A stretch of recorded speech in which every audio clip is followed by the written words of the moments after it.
Hello and welcome to Rolling with Two. I'm Will, and with me is the Dungeon Damsel herself, Sarah. and today we're doing a two-player perspective and accessibility for Dungeon Decorators. Sarah, tell us a little bit about this game.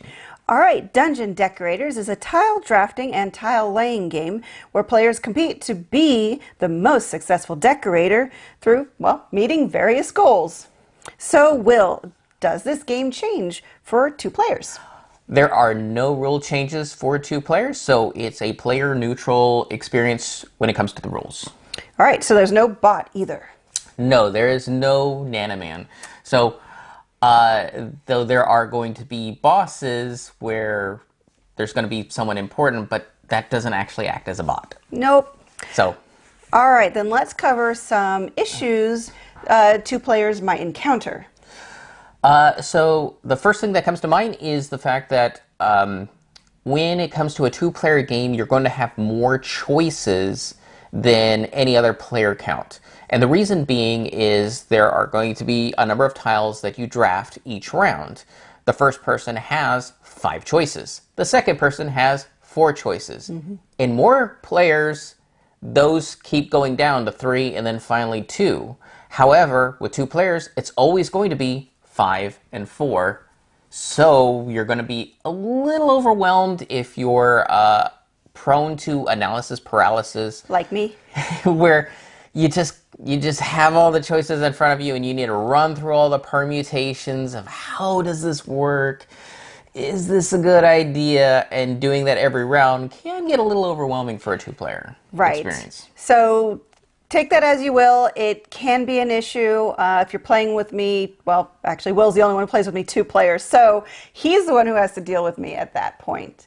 But the good news, though, that was the only issue that we found for the 2-player experience, because in fact, what it does well then is the fact that Will said it is relatively player count neutral. There's 2 boss goals, but only one of them you're actually competing for. The other one is just if you meet the criteria. Yes, the Nana boss. Yes, the Nana boss. They're 2 bosses. One is whoever gets the most gets a nanobot. The other person is just, here's a scoring criteria of you score this many points if you do this thing. Right. So otherwise, and there's the tile drafting. Albeit most of the time there's so many things going on, you're going to have so many personal goals, you're generally not going to engage in hate drafting that other games can encounter, because with this one, every tile you take matters. If you're going to try to meet your own goals, your own personal goals you're trying to meet, as well as the boss goals, generally speaking, you're going to take the best tile for yourself. If it happens to take it away from your opponent, it just happens, but you're generally not going to be doing it on purpose. Yeah, because there are so much choice, especially for a 2-player game, it feels like you have so much more agency than later player counts, higher player counts, I should say. Yes. So, yeah, just keep that in mind. Does that very well. You get a lot of player agency, and game moves by in a clip. Yep. So let's move on to accessibility. So as we kind of mentioned, there are secret goals. So those with severe vision issues, such as Will, you're going to have trouble reading those yourself, especially since one of them is what they call shape goals, which are the layout of the dungeon tiles.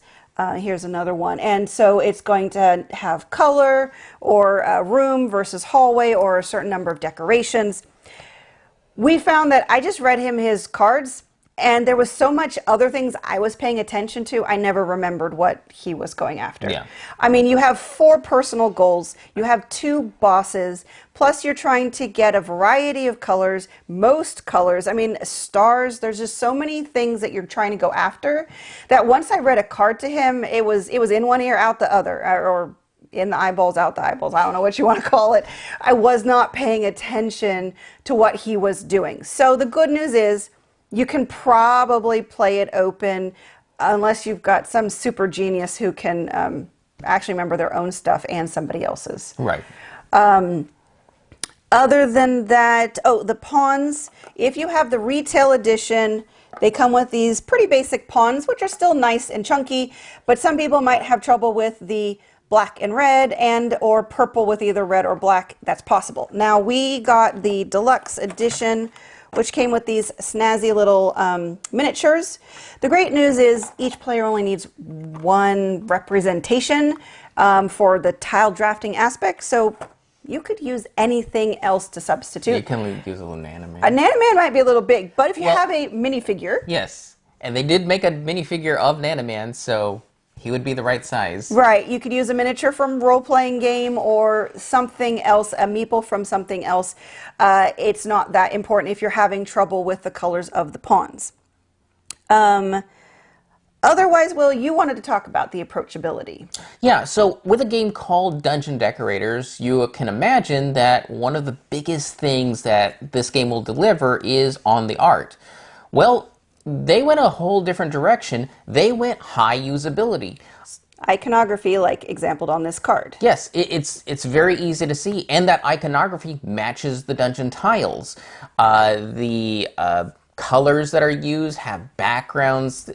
Everything is usable. It's just not highly art centric. Yes. Which so many games do, and then thus ruin their accessibility. So high accessibility, low art, the low art can actually create an approachability problem for those expecting a high art game. So that's a warning for anybody who knows that in order for them to get into a game, it needs to look pretty. You might run into a small issue here because this game is built for playing, built for usability, and that's what you get out of it, which is why we absolutely love it, because sometimes we get really frustrated with the art. Right, because a lot of publishers will use art instead of icons, which, well, makes it then not accessible, but then it makes it more approachable because somebody's like, oh, the whole thing is beautiful and it's pretty. And yes, you would think with decorating you'd have some, but honestly, I prefer these very straightforward icons, especially when I have to describe these to Will, and I'm like, oh, that's a key and two spikes. I can tell that very easily because they're very simple, clear-cut icons. They're not fancied up, and in other games I'm like, well, you've kind of got a circle and a square with a triangle with little pokies coming out this way, and Will's like, what? And I'm like, yeah, I don't know either. And it ultimately comes down to well, I feel this is a flower, so we're just going to call it a flower, but we're playing a dungeon gory game. Yes, this is the flower. No, you don't have any of that. Right. You have spikes, you have levers, you have skulls and crossbones and coffins. Now, it's not to say there isn't art. I forgot to pull them out. But the bosses have really nice art that show you these big baddies, and everybody has a good characterization. It's very humorous. But yeah, if you're going for a high artsy looking, this is not it. This is very much more focused on the mechanical aspect, but it's not to say there's not a story. Right. I mean, this is the tempting treasure. So, and this one's trap slab. Okay, so these ones maybe not the best examples, but they do each have a name for what they're trying to do. A minion cubicle farm, or chamber of shinies. I love the chamber of shinies. I want a chamber of shinies. Now, granted, it's a room above a yellow hallway, so yeah, the picture is not going to do much. But in this case, I think this is the game where you need to use your imagination. Yes. So moving on to what it does right. Yes. As we said, the accessibility of this game is phenomenal. Yeah. All the cards have high contrast. Right. There's so even if you're a colorblind person, you shouldn't have any problems. Even when color is involved, they have distinct patterns that are associated with those colors. So you can actually find those very easily. All the pieces are shaped differently. So here's the 50 point. Now I'm showing you the upgraded components, but the cardboard versions are the same shape. So this is a metal coin for 50 when you get to 50 points.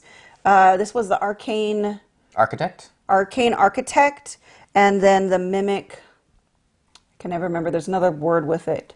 All I remember is it's the Mimic token you use to activate the Mimic abilities. Right. So they're very distinct, and I personally love that we got the Kickstarter because these are nice and thick wooden pieces. They're very chunky. I really like them, and having little metal bits, it's always fun. And like I said, I love the miniatures because it shows off each of the characters that you play as a dungeon decorator. Anything else accessibility? Just that everything else about the game is open information. So yes, the personal goal cards are supposed to be kept secret, but everything else is it's really nice and open information. Now, when we talk about personal goals, at any given time, you're going to have 4 in your hand. And even when you score one, you're going to draw back up to 4. So you only have 4 cards that you're even going to be kept hidden. Right. And it doesn't seem to matter if the other person knows. No, because I'm going to be going after my stuff. Yeah. So, yeah. Knowing what I have doesn't give her points. No. So It doesn't. there you go. All right. So for a conclusion, do we recommend this for 2 players? Absolutely. Just have to be careful if you're prone to analysis paralysis. That might be an issue, but hopefully your partner is as understanding as Will is about my analysis paralysis. Yes. So, accessibility. Yes, this is really, really accessible, colorblind friendly. The only thing is if you have severe vision issues like Will does, your personal goals, you'll need someone to explain them to you. Yeah, and I found once I did that, no problems after that. Yep. So that will do it for us here at Rolling with Two. If you have any questions, comments, or concerns, you can reach us on any of the social media platforms at Rolling with Two, that's TWO. We are on Twitter, Facebook, Instagram, and on YouTube. Please like and subscribe. And why would you ever roll with just one when you could be rolling with two?